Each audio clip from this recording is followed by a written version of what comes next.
Dear students, welcome to VNR VJEC Digital Learning Resource. I am Dr. S. Rambabu, Assistant Professor in the Department of Chemistry at VNR VJEC, Hyderabad.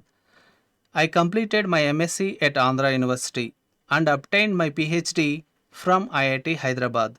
Today, I will be discussing an important topic from Chemistry for Engineers subject, that is UV visible spectroscopy and its application for the analysis of pollutants in dye industry. This lecture will help you to understand basic principles of UV visible spectroscopy and its real world application in monitoring industrial dye pollution and environmental safety. Let us begin. Outline of my presentation includes introduction about dyes, basic principles of UV visible spectroscopy, various dyes and their distinct colors, UV visible molecular absorption spectroscopy and spectral analysis of various dyes, interpretative UV visible spectroscopic application. Here dye pollution detection and analysis will be discussed, followed by conclusions. Human eyes are trichromatic, meaning we have three types of cone cells. These cone cells are photoreceptors that help us see colors in bright light. There are basically three types of cones: S cones, M cones, L cones. S cones are sensitive mainly to blue light. M cones are sensitive mainly to green light.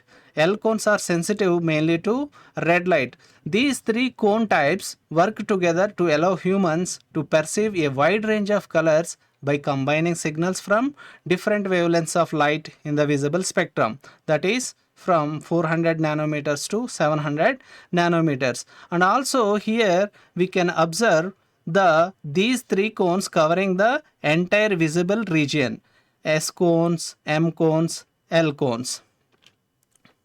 And here I have shown various images.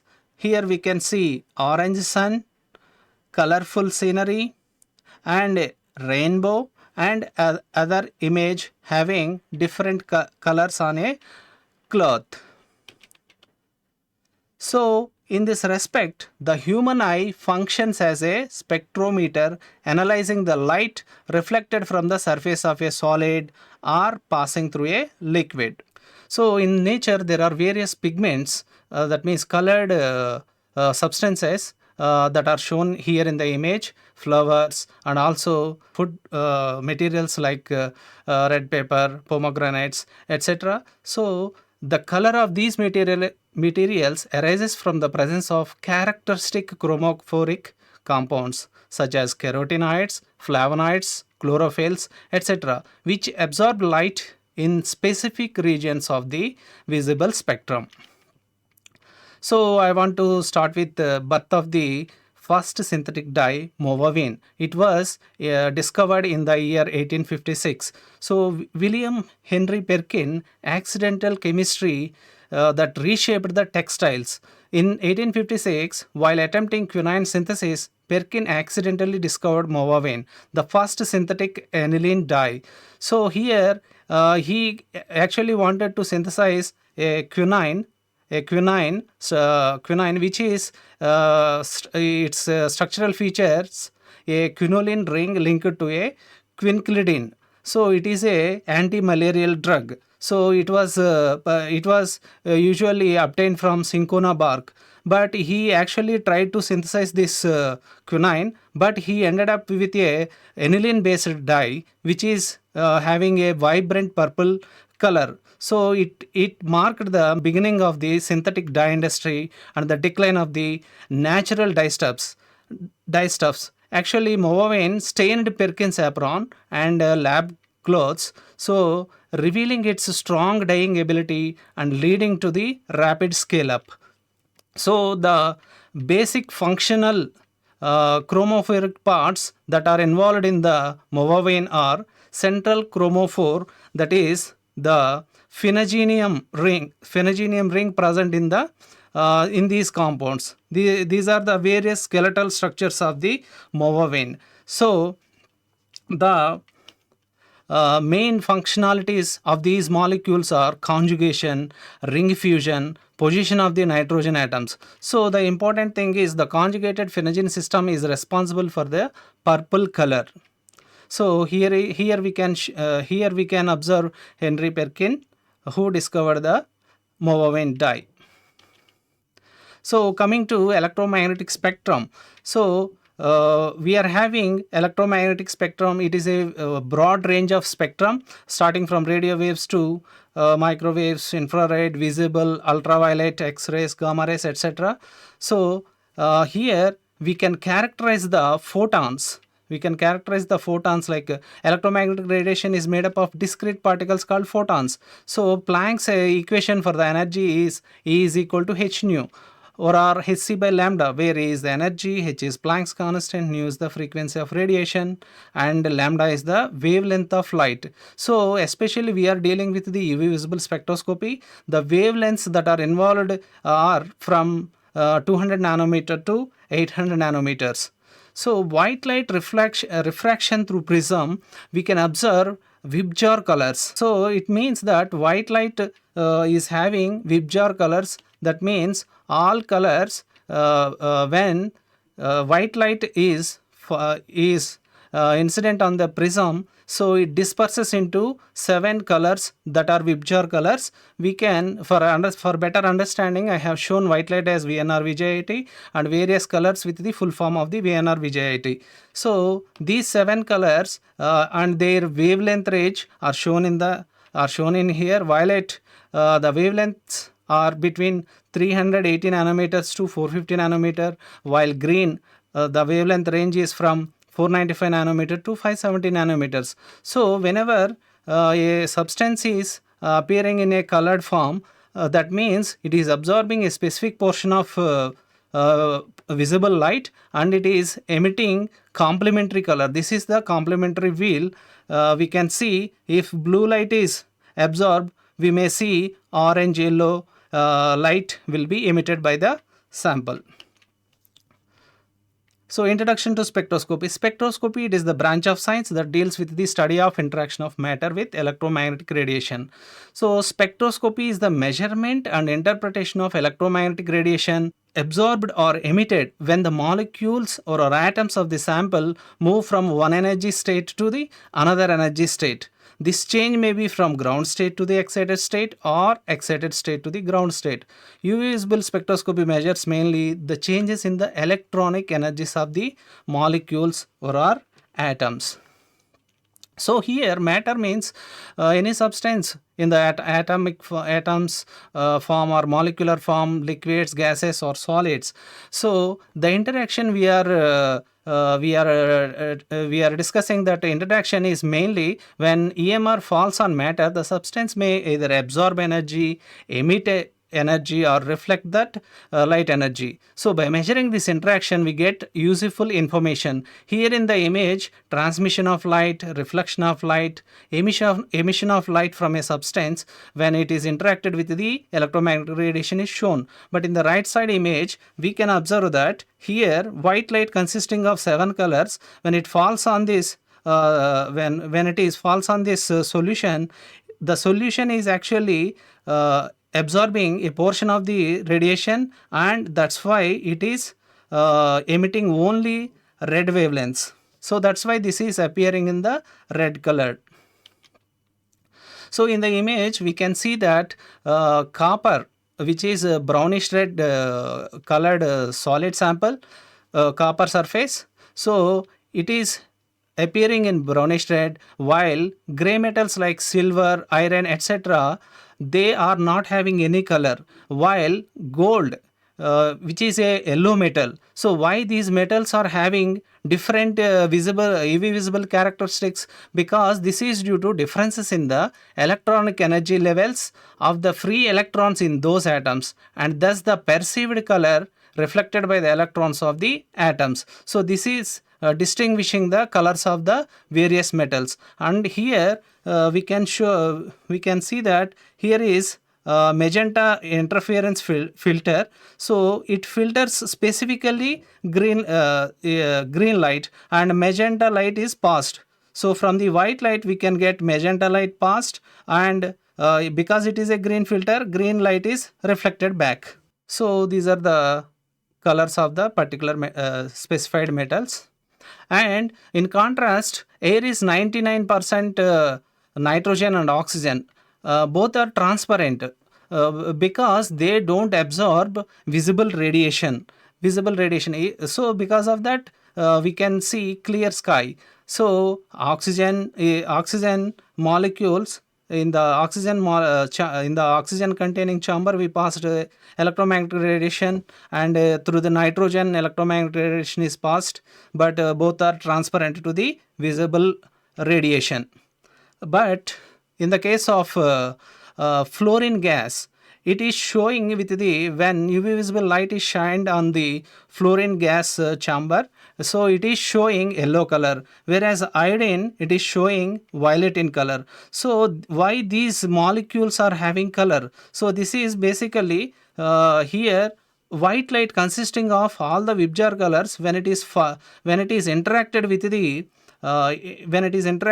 the fluorine gas, then outermost electrons, one of the photon related to the violet light get absorbed, while remaining wavelengths are transmitted. So that's why it is complementary color is yellow. That's why it is appearing yellow. Whereas in the case of iodine gas, because of large number of electrons and bigger sized atom iodine, so in this only yellow light gets absorbed and violet looking light is emitted.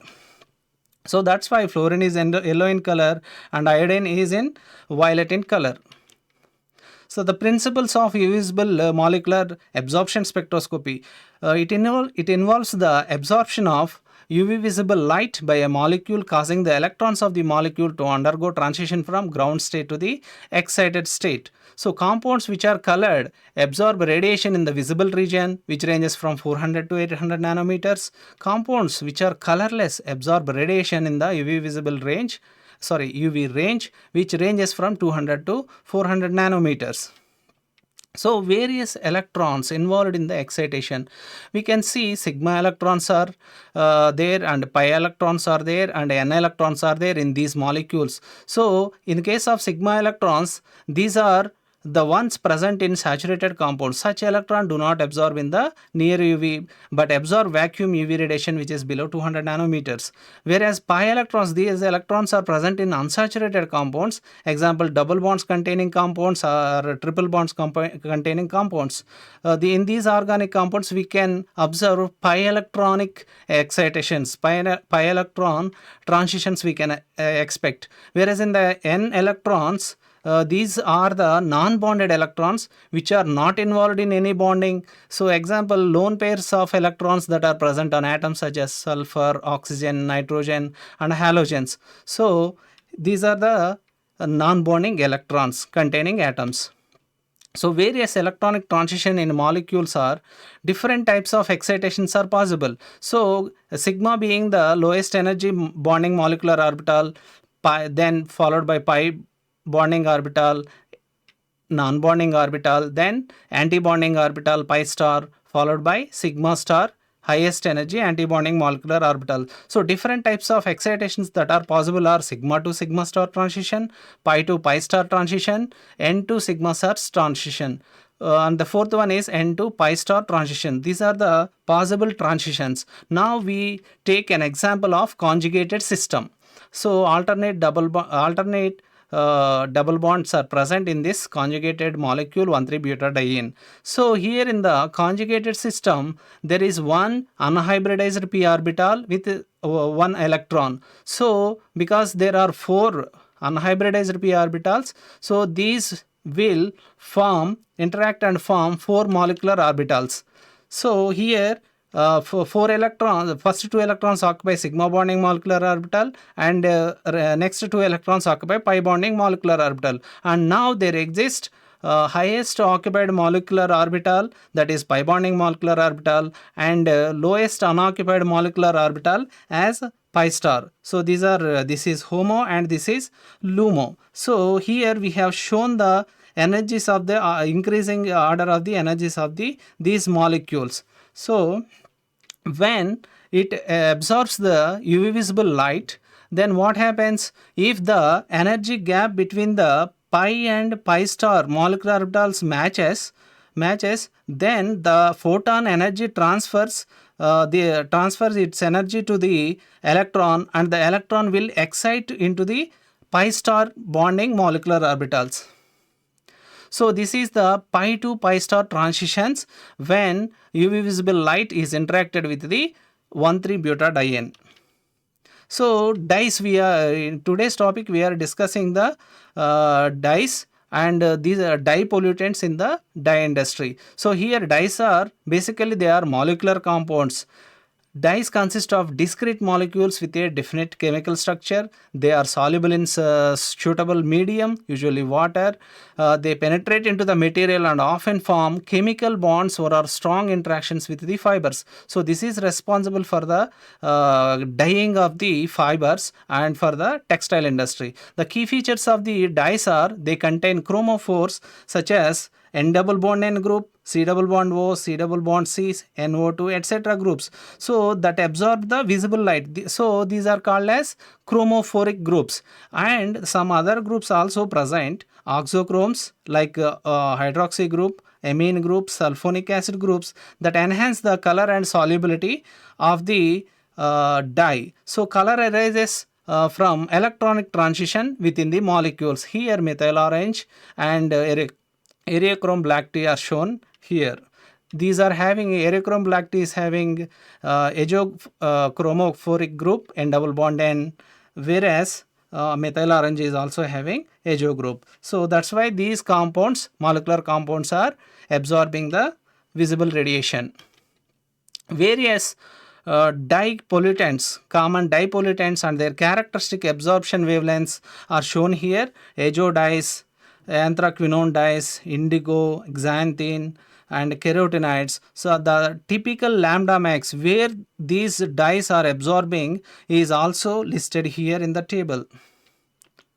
And principles of visible spectroscopy for analysis. Analysis means qualitative analysis and quantitative analysis. For qualitative analysis, we use the lambda max. Lambda max is the characteristic of a particular compound. So when lambda max is characteristic of the compound, as I have showed in the previous slide. So typical lambda max can be characterized with the specific class of the dye.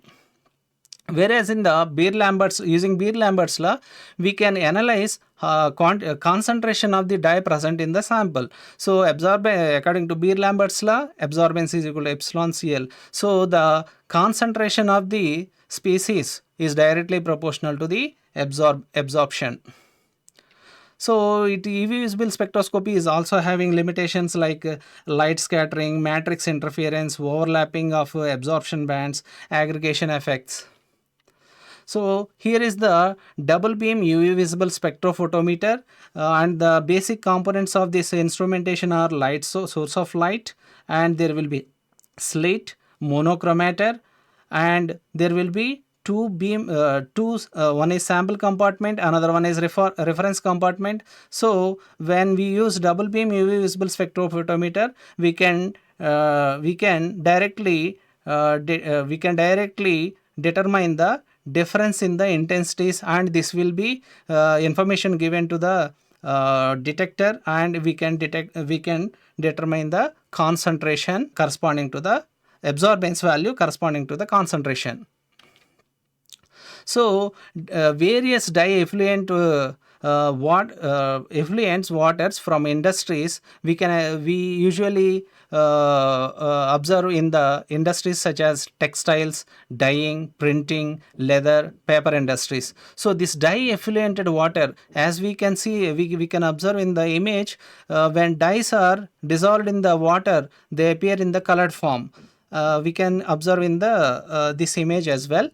So dye effluent water mainly contains a complex mixture of chemical, organic and inorganic pollutants. So these pollutants severely affect water quality, aquatic life, soil and human health. So major pollutants present in dye effluent water are whatever we have discussed in the previous slides: azo dyes, reactive dyes, acid dyes, basic dyes, dispersed dyes. All these dyes can be present in the effluent water depending upon the nearby industry. So the effects of these dyes are, they impart intense color even at very low concentration. They reduce light penetration in water and affects the photosynthesis. Many dyes are toxic, mutagenic and carcinogenic. Azo dyes may break into aromatic amines. They are highly harmful in nature. So, using UV visible spectroscopy, we can identify and characterize the dyes, determine the concentration of dyes, color strength and shade analysis, monitoring dyeing process, analysis of dye degradation and stability, effluent and pollution analysis. This is very important as regarding the present topic. So, dye pollutant analysis in industrial effluents, we usually first collect the sampling of effluent waters, and then we do qualitative analysis by identifying the lambda max. Quantitative analysis, for this we do calibration curve, and then we compare the absorption intensity, and we will determine the concentration. As a case study, I have shown here azo dye. So its lambda max is at 450 to 550 nanometer, is a broad range, broad region. So after that we have to draw the calibration plot, and then we can determine the concentration from the calibration curve. So spectral changes during dye degradation also can happen. Like peak shifts can happen, peak disappearance can happen, new peaks for intermediates also formed when dye undergoes degradation. So the quantitative procedure here I have shown in 5 steps. First step is the selection of lambda max, and preparation. Second step is preparation of the standard solution. So here we use a series of standards for plotting a calibration curve, and we plot absorbance versus concentration. A straight line confirms Beer-Lambert's behavior. Measurement of effluent sample. For this, we will measure the absorbance. Then, using the calibration curve, we will determine the concentration. So, here as an example, I have shown the indigo dye which absorbs the visible radiation at lambda max, that is 611 nanometer. So from this absorbance is equal to epsilon CL, we can calculate the concentration of the dye present in the effluent water. So there exists limitations for the UV visible spectrophotometer, works only for absorbing pollutants, interference from other pollutants, and also overlapping spectra. We have to make sure these interferences not present.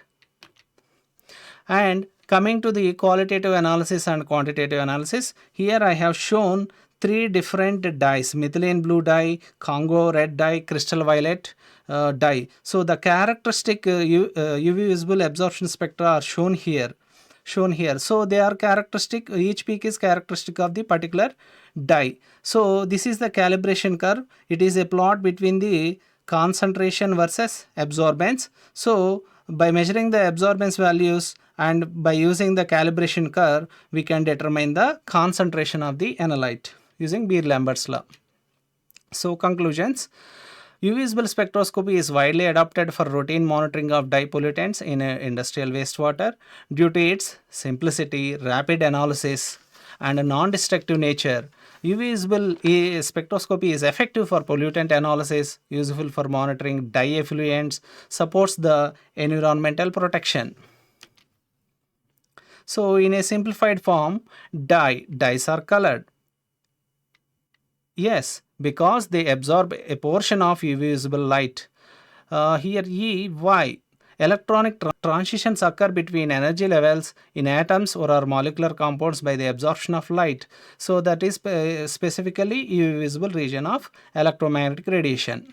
So if you have any questions or doubts related to this topic, please feel free to post them in the comment section. I will be happy to clarify them. So I hope you understood the UV visible spectroscopy and its application, that is analysis of dye pollutants in dye industry effluents. I sincerely thank VNR VJEC for the opportunity and the Department of Chemistry for providing an excellent teaching learning environment that supports engineering education. Thank you and wish you successful learning. See you all in the next video lecture. Like, share, comment, and subscribe VNR Digital Learning Resource YouTube channel.